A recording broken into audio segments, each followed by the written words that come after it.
The long-awaited project of Zack Snyder, titled The Last Photograph, is set to begin filming this month.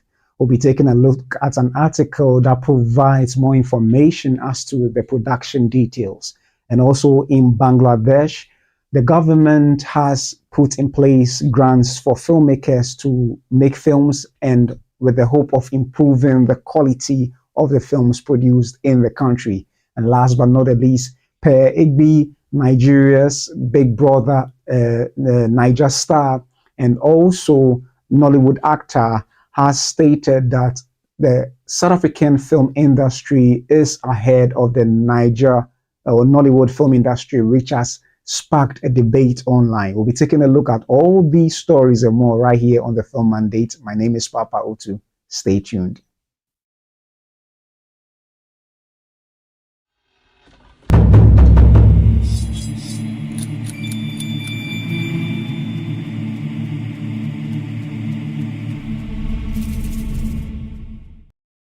Welcome back to the Film Mandate, where I bring to you movie news, reviews, and reactions, both from the African front and the international scene. And thanks so much for joining me for this episode of the Film Mandate. So we'll be delving into the very first story. And for all those who know about, the auteur, visionary film director Zack Snyder, you know that he's really passionate about his films. He's done epic, films, directed epic scenes in films from the 300s to, even the animated film, the Legend of Gaul.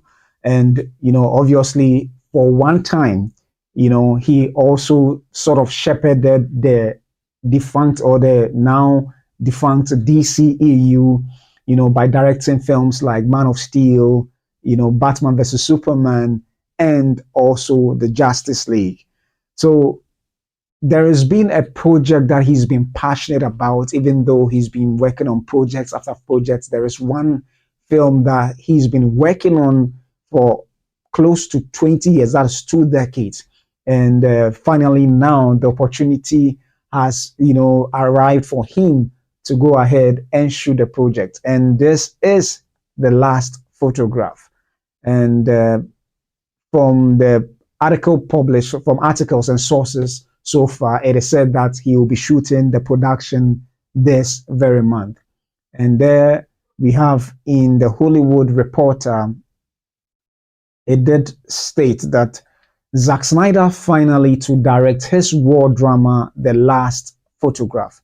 And shooting begins later this month with 2 actors from the filmmakers Rebel Moon movies. So we'll be taking a look at all this.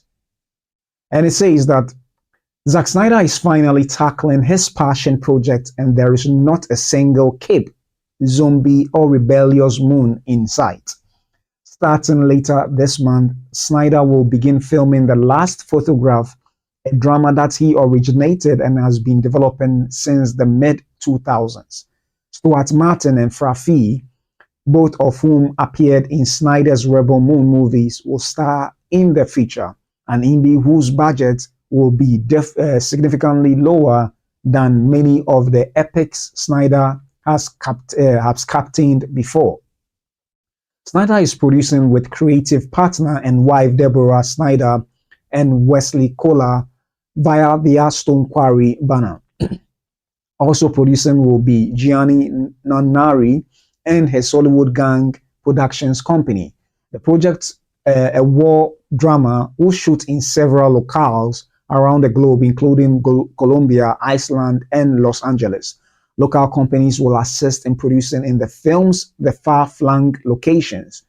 Executive producers include a Spanish company, Mediaset España, and then through its film production arm, Telechino Cinema, as well as William Doyle and Colombia's Jaguar Byte, which is run by Juan Pablo Solano and Simon Beltran. True North serves as the production service company in Iceland. Photograph is qualifying for Colombia's China, or is it CINA, incentive, or the Visual Incentive Investment Certificate, which is a tax discount equivalent to 35% of the expenditure on audiovisual services in the country. Snyder also has his composers lined up as well. Hans Zimmer, Stephen Dua, and Omer Benjamin. Longtime Snyder colleague Kurt Johnstad wrote the script after working with Snyder on 300 and Rebel Moon. It is based on a story from Snyder. The story, according to the producers, is thus: an ex-DEA operative must return to the mountains of South America in an effort to find his missing niece and nephew following the brutal murders of their diplomat parents, enlisting the help of a washed-up junkie war photographer, the only person to have seen the face of the killers. He set out determined to find the children and the truth, but soon learns he must also face the ghosts of his past. Their journey into the unknown takes them further and further away from civilization, bringing into question everything they believe, while slowly eroding the distinction between real and surreal. The project has gone under some changes during its 20 years or so in development. For one, the setting used to be Afghanistan and centered on a war correspondent being the lone survivor of an attack on a group of Americans. In the early 2010s, Christian Bale and Sean Penn were attached to star before Snyder took a detour into his DC movies. The idea of taking camera in hand and simply making a movie in an intimate way is very appealing to me. Snyder said in a statement provided to the Hollywood Reporter, "The last photograph is a meditation of life and death, embodying some of the trials that I have experienced in my own life and the exploration of those ideas through image making." Snyder has several movie projects in development, among them an MMA slugfest titled Brawler and an action thriller centered around the LAPD. So there you have it. Finally, Zack Snyder taking to working on his passion project. It is amazing how, some, directors would do all the big, projects like, as in Snyder's case, you have Justice League, you have even the Rebel Moon projects for Netflix and all that.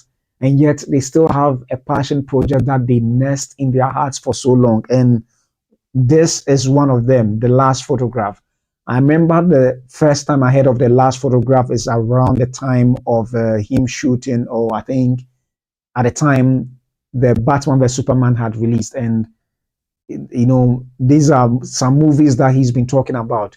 That was the first time I heard it, and it sounded very interesting. I think even at one point in time, he had in mind to do a project called The Fountainhead, of which I don't know whether he still has it in mind to, do that project.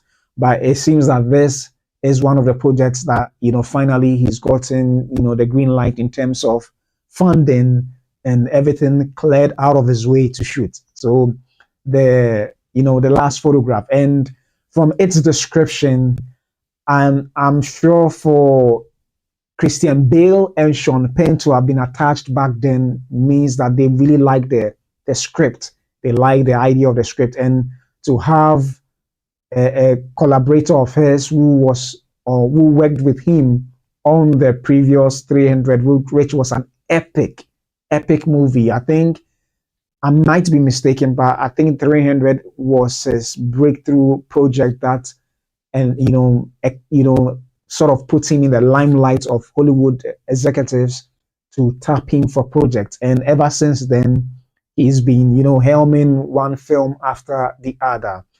One thing I know is that he came from the commercial background, directing commercials and all that.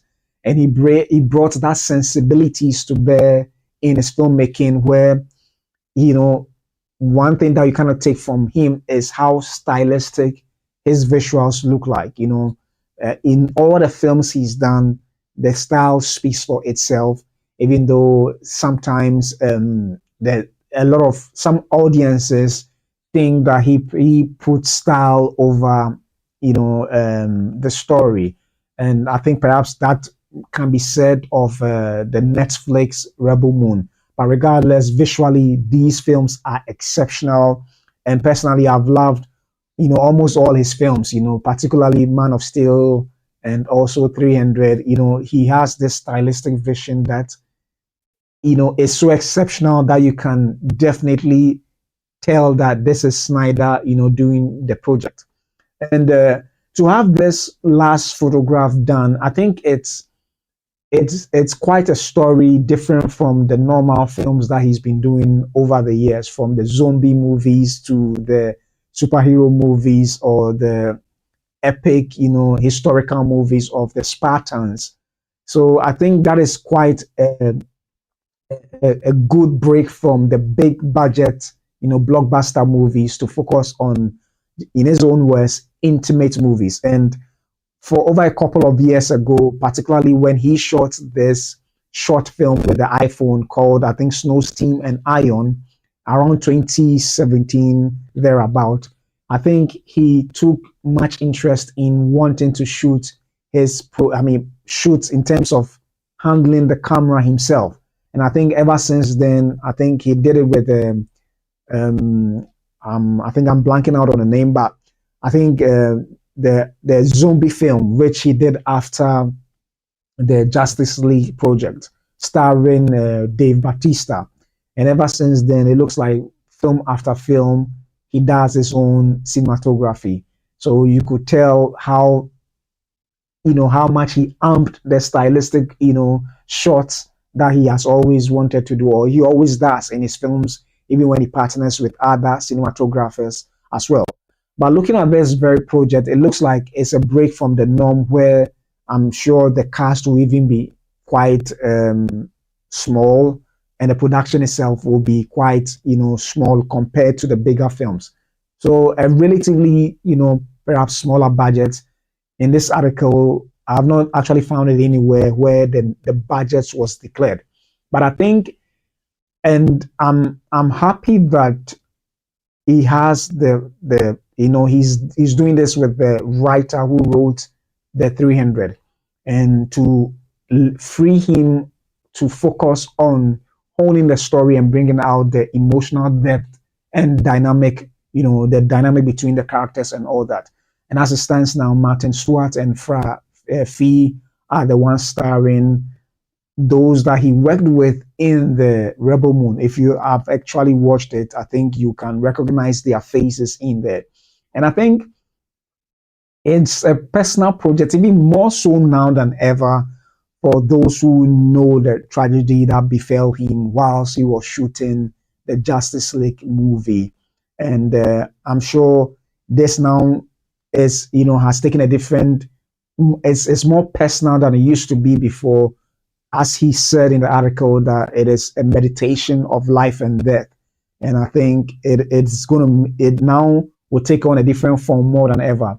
And one of the things I think you cannot take away from Zack Snyder is the fact that he brings some form of law to everything that he does, some form of philosophical or, thematic, allegory, symbolism to whatever he does in his films. Particularly if you watch Man of Steel and then Batman vs Superman and Justice League, he leaned in that much into that. And I think even from 300, you have that sensibilities in there, even to Sucker Punch, which was not well received as well. So I'm sure with this one, it looks like it's going to be a straightforward film where an ex-DEA officer is going to rescue his niece and nephew with the help of a photographer who saw the faces of the killers. But you can be rest assured that he's still going to apply his techniques, even though I don't know whether he's going to tone down a little bit on the slow motion shots and all that. But regardless, even if he goes off it, I'm sure it's still going to be good. Hopefully, I hope he doesn't lean in too much into the slow-mo, but I'm sure he knows what he's doing so well that even if he leans into the slow-mo, it's still going to augur well. And to tell the truth, I've been a student of his films. I've been watching it very religiously because of how well he crafts, some of his, his characters and all that. And he's a visionary director, an auteur visionary director that you cannot take away from him. His images are almost, paintings. When you freeze every frame of his film, it almost feels like a painting. And I'm happy for him that he finally has the go ahead to go shoot this film, and let's see the imprint of what he wanted to do for over 2 decades. And excitingly, he actually wrote, developed a story, and his partner took over the reins of writing the script. So I'm sure he has added some different dynamism to the script, which indeed would bode well for the project. So personally, I'm excited about this. I don't know about you. Let me know what you think concerning the last photograph. Is it something that you'll be looking forward to, seeing that certain projects of his didn't really pan out the way it is? I mean, for the larger part, most of his films have been quite divisive. Even from Watchmen, that is hailed as one of the best, superhero films ever. It still has been divisive for fans and those who are not fan of his films. Let me know what you think with regards to this particular project and whether you are in expectancy of it. And leave your thoughts in the comment section down below. So moving on from Hollywood to the Indian region, Bangladesh, the government have offered grants to filmmakers in the country, and the main objective and purpose is to help improve the quality of their films, and that is what they have set out to do. And this is captured in an article published in a website called the BSS News. The BSS News, and this is what it has to say: the government to support improving standard of films. Fuj, I hope I got the name right. So, there in your short is a representative of the government. I think it's advisor MD Mahfooj Alam handed over the first installments of grants to the producers of full-length and short films nominated for government funding at the Secretariat today. So it reads that Dakar, let me just skip. Information and Broadcasting Advisor MD Mahfooj Alam today said the ministry will provide all-out support to improve the quality of films produced with government grants. As part of this initiative, a workshop on enhancing film quality will be organized by the ministry, where experts in filmmaking will be invited, he said while handing over the first installment of grants to the producers of full-length and short films nominated for government funding at the ministry's meeting room in the Secretariat. Mahfooj expressed hope that the workshop would play an effective role in improving the standard of films, Regarding the selection of films for government grants, the advisor said this time the films have been selected with the utmost transparency. There is a lot of diversity in the stories of the films nominated for grants this year, he added.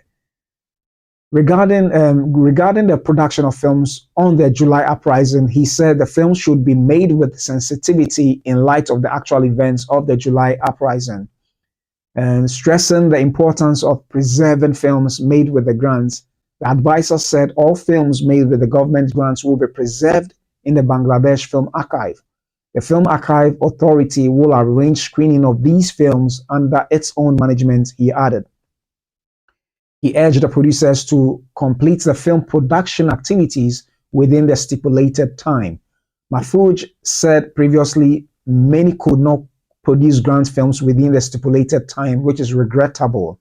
Secretary of the Ministry of Information and Broadcasting, Mahbuba Fazana, Principal Information Officer, MD Nizamul Kabir, Additional Secretary, MD Kauza Ahmed, an additional secretary for NOR MD Mahbubul Haq or Haq, managing director of Bangladesh Film Development Corporation, Masuma Rahman Tani, and the producers of the films nominated for grants, among others, were present at the event. It is mentionable that 12 full-length films nominated for government grants were given Taka 15 lakh. I actually don't know what that means, but I think it has to do with the amount of money. Each in the first installment, totaling Taka 1.8 crore. In addition, 20 short films nominated for government grants were given Taka 6 lakh, each in the first installment, totaling Taka 1.20 crore. Subject to film production, each full-length film will be given a total of Taka 75 lakh in 4 installments, and each short film will be given a total grant of Taka 20 lakh in 4 installments. So yeah, there you have it, the story, the second story of the day. And I am particularly interested in stories of this nature because it then speaks to the larger interest that some countries are now taking serious, or perhaps even more interest in their film industries. And I like the idea that Bangladesh as a country is not just looking at making, putting in place policies, but also provide a leeway and show the way of upgrading the quality of the productions. And I like the idea that it wasn't just a matter of presenting money to the filmmakers, but also organizing workshops to ensure that for those who may not be at par as to the standard and quality they are looking for, this workshop can help bridge that gap. And it's quite interesting that that is what they are seeking to do. And not just that, but the July uprising that they were referring to had to do with an event which involved protesters, student protesters during a particular period of time. But this actually speaks to how passionate they are, not just expressing thoughts and hopes that their industry would grow, but actually putting money where their mouth is to ensure that the quality that they have been talking about is achieved. And it's actually exciting because around them, or just around the same place they are, is India, who has one of the successful film industries in the world. The first, in terms of quantity of movies produced in the year, they are the first. And also, they rank among the top film industries in the world after Hollywood and perhaps any other place that we may have now, like China and others. So it is quite interesting that I'm sure they have seen what their neighbors have been doing, and they've been seeing what they have been doing themselves, and perhaps have weighed the quality they have as against not just their neighbors, Indians, but perhaps against Hollywood and other places. And I like the fact that knowing what they have done, I'm sure they are concerned about the global village competition that we have right now. As if you look at the world terrain right now as to the film industries, Australia is keenly competing by subsidizing their industry, even giving tax incentives to attract foreigners. Same is done even in the UK, even within America as a whole. Other states are incentivizing, their film, state industries, so in order to attract Hollywood, talents to come and shoot in their state. So in the world over, and even within Hollywood, who is known to be the forerunner or the leader in filmmaking, there is still high competition. And I'm excited about the fact that they have seen that in the global village, if you don't up your game, you'll be left behind. And it's quite interesting how they have put monies to support not just full-length films, but actually short films to talk about something that happened within your nation, to document it, whether in fiction or documentary, whichever form, to preserve as a national archive. So of late, the conversations of even archiving films has become a priority to a number of people. For us in Ghana in particular, we are, I, for one, and other filmmakers who are passionate about historical preservation of what happened in the past.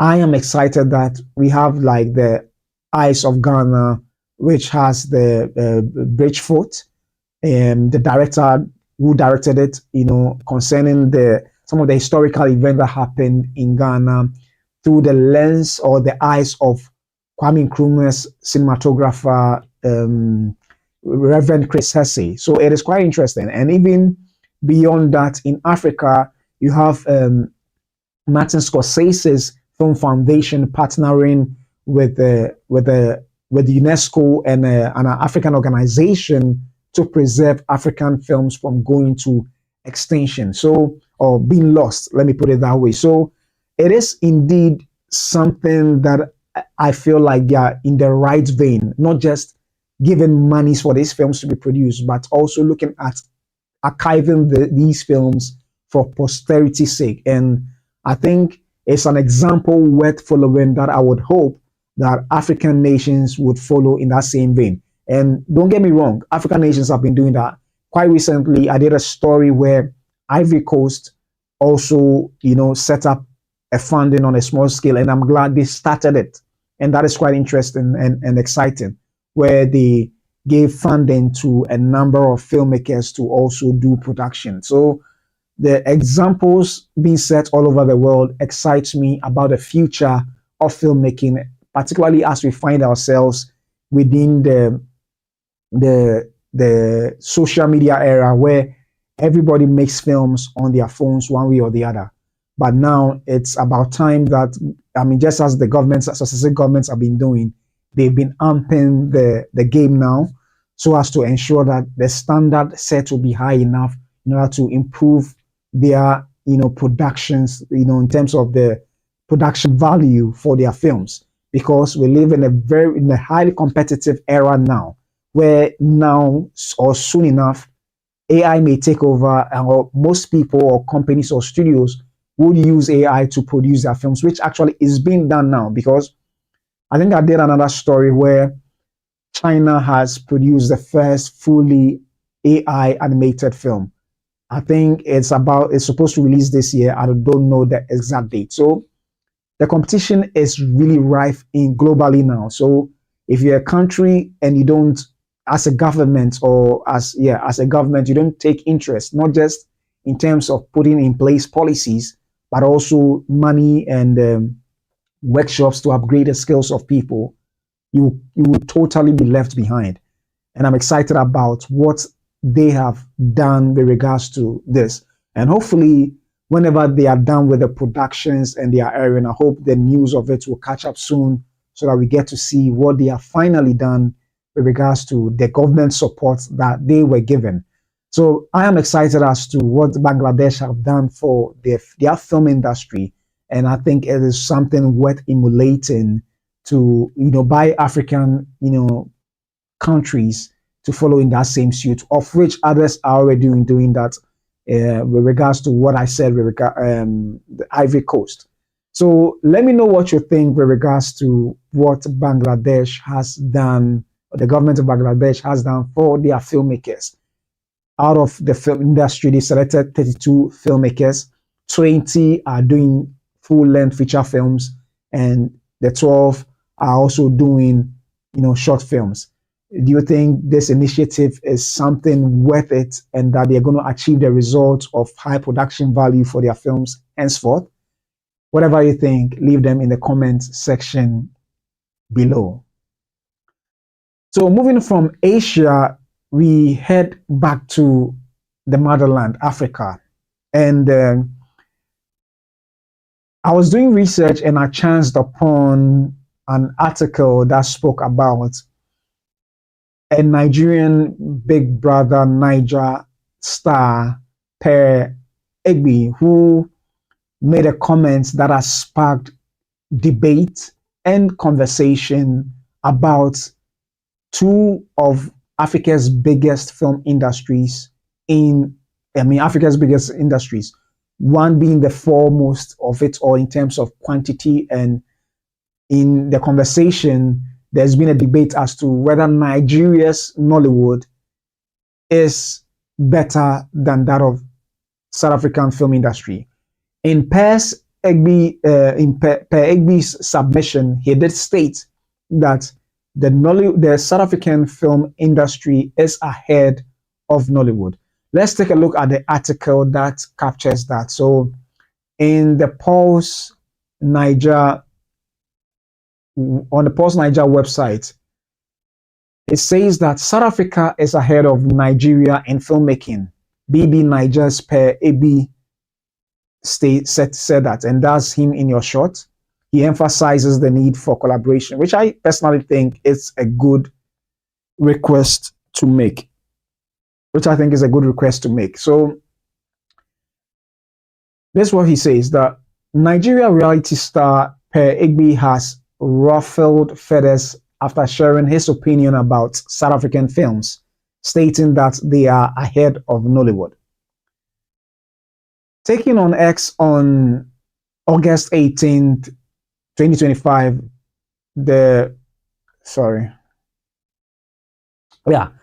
on August 18th, 2025, the Big Brother Naija stated that Nollywood ought to collaborate with their South African counterparts. No offense to my Nollywood colleagues, but you see, South Africa, they are ahead of us. They are ahead of us all.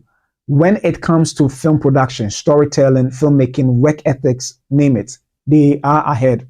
We need to collaborate. And that is the X post that he posted on August 18th, which has sparked a heated debate, some supporting and others not. So the actor's post spread like wildfire and sparked reactions online, with some agreeing with him and others slamming his stance. And shortly after, discussions began online about the filmmaking scene in both countries. So let's see some of the reactions that was posted online. So there's a reply from a breaker of chains. And this is what he says, that I don't think Nigerians are ready for that. Just an ordinary reality show. See how they are insulting the housemates. I mean, I just hope that wouldn't have resorted to that, because I think he's sharing his opinion. And in that case, if somebody doesn't agree, I think they have also the liberty to share their stance. Okay, so let's go ahead. He says that only Nigerians with blocked brains will dispute. I think that's unnecessary. That's unnecessary. Let me read what this article, the other one says, that coming from someone, I think that's by MasterChef, is that coming from someone that just entered Nollywood yesterday, Nigeria Nollywood has every category. There are sophisticated movies, there are low budget movies, there are movies for the religious, there are also movies for ghetto people. It comes in all specs. And the good part is, I think he did the full, let me see where. Yeah, so it says that the good part is that it reflects our story, unless for those movies that want to be so Americanized by force. Let Nollywood tell our story, that what got them to where they are. The South African movies, though nice, doesn't tell the black man's story. It's so Western and fake, in my opinion. So that's also, I mean, a differing opinion from Egbi's view, which I think has a lot of merit to it. And to that regard, I must say that I don't think, true to that, I think is westernized in most of them, or some of them are westernized. But I think perhaps out of the lot, there may still be some that are purely, South African in terms of the story. And knowing South Africa's history, they've been governed for a long time, and it was just until the 1990s that they had their freedom to govern themselves as a country. But beyond that, I think they still can do more in terms of whether Africanized or not. But I must say that this quote, or this reply, also has some merit to the fact that Nigerians are proud of their culture and they tell their story the best way they can. But I think beyond that, This is the response I also wanted to put across. I think beyond that, he came back to clarify. That is Pere Egbi, and I like what he said in the article. Let me see if I can bring that up, and let's take a look at that. So let me, yeah. So I think in a second Twitter post, he did come out to clarify what he actually meant by that. Yeah, and then so this is what he had to say. He said, "My point wasn't to downplay Nollywood. Truth is, we are giants in numbers, talent, and global influence. But South Africa has built structures and discipline we can learn from. Nigerians are protective of Nollywood because it's one of the largest film industries in the world by volume and a source of cultural pride. So when you compare, some interpret it as Nollywood is trash. But what I said was about technical advancement and work ethics, not talent. And here's why it's a fair, constructive observation.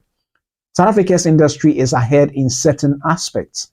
They've consistently had stronger funding structures, international co-productions, and meticulous film school training. Their crews, cinematography, and post-production reflect that. Their storytelling follows tighter scripts, industry pacing, and global structures.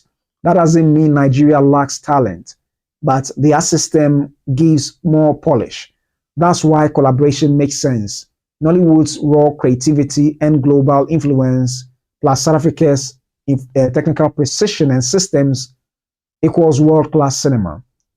Collaboration, not rivalry, is how African storytelling will truly dominate globally. If you deny this or oppose this clear, fair observation, then I don't know what to tell you. And I think I agree with everything that he said in this particular post.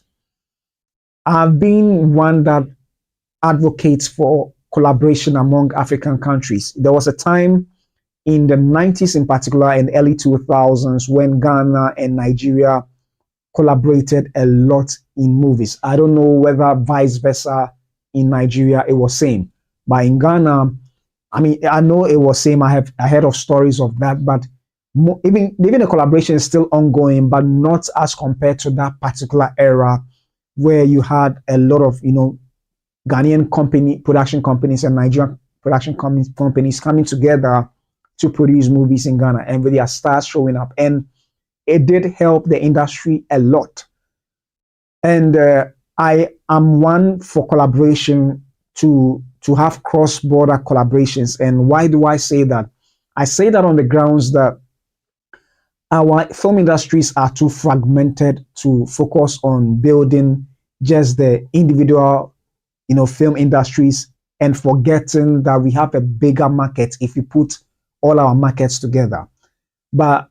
And not just that, but whether we like it or not, Nigeria has perfected the art of being able to produce in large volumes, and they have the talent to deliver that.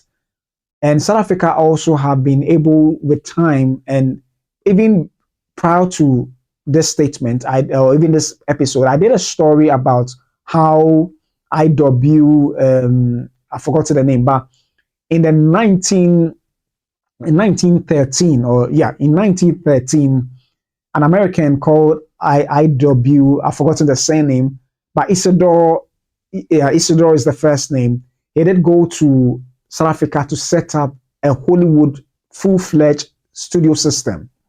And it worked for a while, where he produced about 70 films. And so, I mean, down the line, when he passed on, things didn't go well as he perhaps wanted it to continue. But he did build a foundation, which I believe that the current South African system follows suit. And he was very successful at that. Actually, as a matter of fact, he had chains of cinemas, he had studios, he actually bought film companies that, in order to supplement in terms of cinematography and all that. So he built a fully fledged film industry, I must say, not just a studio system, but film industry, where he wanted to build an industry that is formidable and will compete the world over. And I think based on that, he did set the pace in order to build a fully functioning, proper industry system, which I am sure it is the basis on which the current South African film industry has built itself on. So regardless, they still have an well-oiled machinery that is working for them. That is not to say that Nollywood don't have same. They do, but I don't think it is as efficient as we have in Nollywood and in South Africa. And also, I think in terms of ratio, because of the quantum of films Nollywood produces, it is very likely that the amount of quality films that they produce may perhaps surpass what South Africa is producing. But in terms of percentages, if you are taking each country, it is possible that South Africa churn out more films with high production value as compared to that of Nollywood with regards to the production value. And I'm sure that is what Pere Egbi is talking about. And I think there's nothing wrong in collaborating, in learning from each other, because I'm sure Nigeria has perfected the market of films. If you check the current revenue that both countries generate, Nigeria generates about $1 billion a year in terms of the box office revenue, as compared to South Africa that generates somewhere between, I think, $450 million to $700 million a year. So both countries have their advantages, of which we need to let go of the differences and see how we can learn from each other and bridge that gap. As a matter of fact, I believe that Nigeria and South Africa collaboration is even too small. We should look at an entire continental collaboration where we can share expertise, where we can also bridge our markets. Each market needs to be connected to each other to be able to have a dominant force to contend with on the global stage. Because at the end of the day, whether we like it or not, Hollywood films come and flood our markets, which is not bad, neither is it good. I mean, I wouldn't say it's bad. It's actually good because it's opened our eyes to see what the potential of a good film can do even in a foreign territory. But if we are able to organize ourselves well and put our markets together properly, it will even give much more advantage to us, where our films will, particularly when we are able to upgrade the quality of the films, we can also have a stake in, let's say, the North American markets and European markets. I know that, yes, a number of films, maybe one or two, sometimes ends up in the European market and all that. But can you see how powerful it will be if our films are of a higher production value that can break through the American market? As it stands now, a lot of Korean films or Asian films in particular are able to break through into the American market because of their high production value. And yes, they are not as, every industry, every country has their own functioning industry and is working well for them. However, I think that because of how fragmented and also for economic reasons, I think there is the need for us to collaborate as a continent, not just one or two countries, but the entirety of the continent need to come together to form an alliance that is unbreakable. Because in as much as Nigeria is making the $1 billion a year through box office, receipts, it could do more, assuming that every film Nigeria releases circulates throughout the entire Africa in the cinemas first before it goes to any streaming service whatsoever. And same as South Africa throughout Africa, Ghana throughout Africa, and then Egypt and everybody else. So we need to be looking at a continental alliance, and let's go our differences. Yes, let's build our individual countries' industries well. No doubt about that. We need to do that. But also we need to strengthen the country alliances in order to have a very formidable industry. So for me, I think this statement, particularly whether people saw it in the wrong sense or other, I think it has sparked a conversation, something I'm so excited about because these conversations ought to be had, whether we accept the fact that when South Africa's industry is well functioning in terms of system, structure, education, maybe the infrastructure as a whole, and even policy, we need to know that we can learn from each other.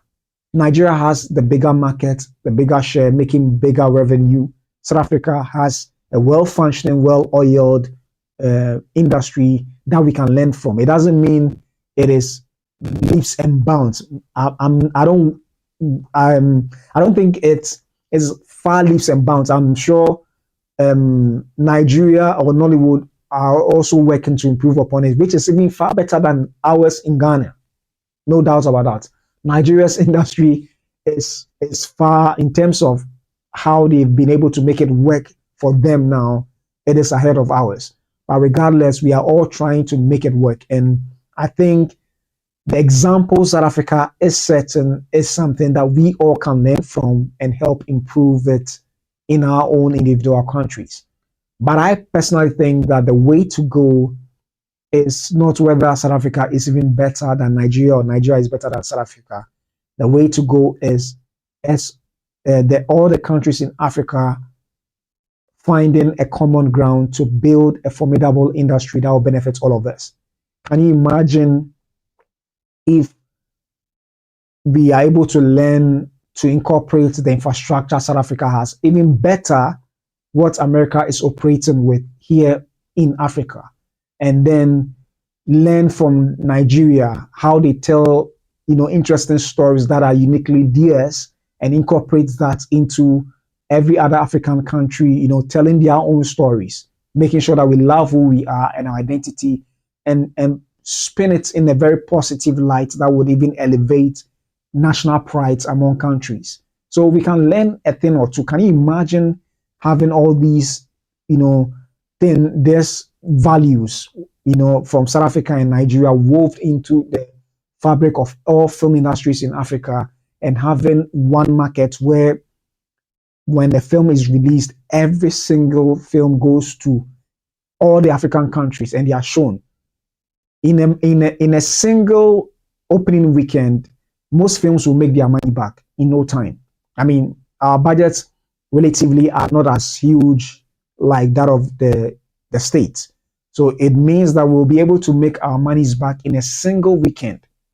If the Nollywood industry is something that has held the fort for Africa as a whole. I mean, just as in Ghana at a point in time, the Kumasi film industry held Ghana's, film industry as a whole. So I think he didn't mean it in any malice, and I'm not holding brief for him, but I think what he has said makes sense, that we all, as a people and industry stakeholders, need to really pay attention to and find ways and means of collaborating as a continent to build our industry right. So let me know what you think with regards to this conversation that is ongoing, that is happening at the moment. Drop your thoughts in the comment section below. And personally, I think this conversation needs to be had. And I hope it won't just stop there, but it will compel us as individuals and countries alike to see how best we can resolve these issues. So all too soon, I've come to an end of the episode, all these three stories.